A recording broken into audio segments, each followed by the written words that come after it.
In many applications, we can refresh a list by pulling it down like this. So let me show you how to implement this in Xamarin Forms. So back in Xamarin Studio, first I'm going to set is pull to refresh enabled to true. And here we have an event called refreshing. I'm going to let Xamarin Studio generate an event handler. There you go. Now in a real world scenario, most likely in this method, we would call a remote service to refresh the list. But we haven't looked at consuming web services yet, so I'm going to simulate this scenario. Let's say we have a method that returns a list of contacts, and we call this getContacts. Now inside this method, I'm just going to return this hard-coded list here.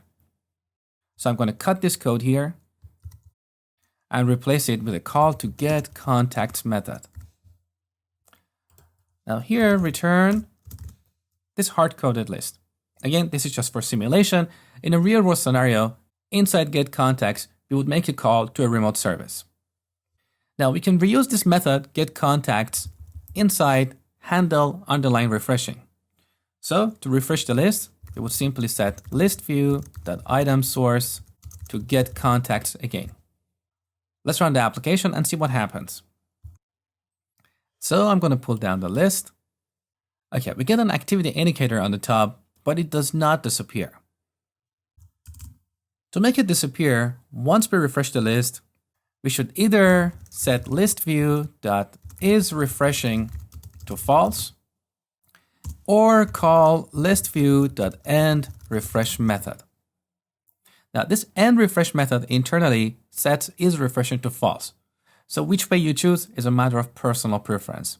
I personally prefer to work with methods, so I'm going to remove this line. And in case you're curious why we have this red line under listview, that's basically a bug in Xamarin Studio. It's the same bug that causes a red line under the call to initialize component method here. It thinks we have defined this twice, but we haven't. So don't worry about this. Let's run the application again. All right, I'm going to pull it down again. And the activity indicator disappeared. Next, I'm going to show you how to add a search bar on top of this list.